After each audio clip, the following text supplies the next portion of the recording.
খুবই পুরাতন আর খুব জনপ্রিয় একটা রেসিপি নিয়ে আজকে হাজির হয়ে গিয়েছি। আসসালামু আলাইকুম এভরিওয়ান, আশা করছি আল্লাহর রহমতে আমরা সবাই অনেক বেশি ভালো আছি। আমি আজকে যে রেসিপিটা দেখাবো এটা কিন্তু অনেকের কাছে খুব পরিচিত, আবার অনেকের কাছে একদম পরিচিত না। আমি এখানে অনেকগুলো চিড়া নিয়ে নিয়েছি আর চিড়াগুলোকে খুব ভালো করে ভেজে নিব, কিন্তু কোনো রকম কালার আনা যাবে না, এমনি জাস্ট ভেজে নিলেই হবে। আর হাতে একটু চাপ দিলে যদি মুড়মুড় করে ভেঙে যায় তাহলে কিন্তু বুঝতে পারবেন এটা প্রপারলিভাবে হয়ে গিয়েছে। আমরা যারা মাওয়াতে বাড়ি বা মাওয়াতে কোনো রিলেটিভের বাড়িতে গিয়েছি তখন লঞ্চ বা ফেরিতে কিন্তু এই খাবারটা খুব বেশি খেয়েছি আমি। আপনারা কে কে খেয়েছেন অবশ্যই কিন্তু কমেন্টের মাধ্যমে জানাবেন। এখানে আমি গুড় নিয়ে খুব ভালো করে মেল্ট করে নিচ্ছি। আর লঞ্চ বা ফেরিতে আমরা যেটা খেতাম সেটা কিন্তু জাস্ট চিড়া ভাজা থাকতো আর উপর দিয়ে কাঁচা নারকেল কোরানো দিত। আমি যেহেতু এটা হোমমেড বানিয়েছি আর এটা কয়েকদিন রেখে খাবো, এই জন্য কিন্তু আমি এই প্রসেসটা ফলো করেছি। আমার গুড়টা মেল্ট করে নেওয়া হয়ে গিয়েছে, এখন এর ভিতরে আমি কিছু নারকেল কোরানো দিয়ে দিলাম। আর গুড়টা যখন এরকম একতার দুইতার হয়ে যাবে তখনই কিন্তু সেই চিড়াগুলো দিয়ে দিব।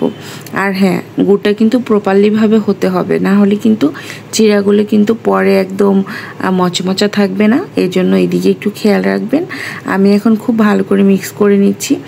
আমরা যারা পদ্মার পাড়ের মানুষ বা কোনো রিলেটিভের বাসা আছে তারা কিন্তু এটার সাথে খুব বেশি পরিচিত, যদিও আমি একটু ডিফারেন্টভাবে করেছি, কারণ আমি তো আর সেল করব না, বাসায় রেখে খাবো। এই জন্য চিড়াটাকে একটু বেশি মজা করার জন্য আমি ভেজে নিয়েছি। আর এই যে পরিবেশন করে কিন্তু আমি একটু দেখিয়েও দিলাম, উপর দিয়ে কাঁচা নারকেলটা দিয়ে দিয়েছি। উফ, এটা খেতে যে এত মজা, কারা কারা খেয়েছেন তারা কিন্তু অবশ্যই কমেন্টের মাধ্যমে জানাবেন।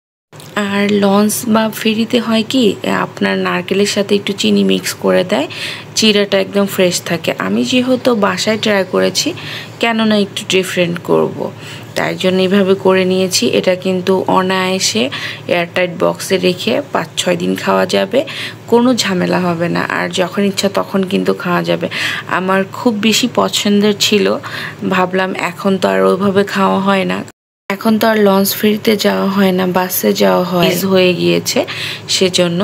যাই হোক, আজকের রেসিপিটা কিন্তু কে কোথা থেকে দেখেছেন সেটা কিন্তু জানাবেন, কার কাছে কেমন লেগেছে, কার কাছে পরিচিত সেটাও জানাবেন। আর যারা যারা আমার চ্যানেলটা সাবস্ক্রাইব করেছেন, পেজটাকে ফলো দিয়েছেন, তাদেরকে মন থেকে জানাচ্ছি শুকরিয়া। আজকের রেসিপিটা এখানেই শেষ করছি। সবাই ভালো থাকবেন ইমান এবং স্বাস্থ্যে। সবাইকে আসসালামু আলাইকুম।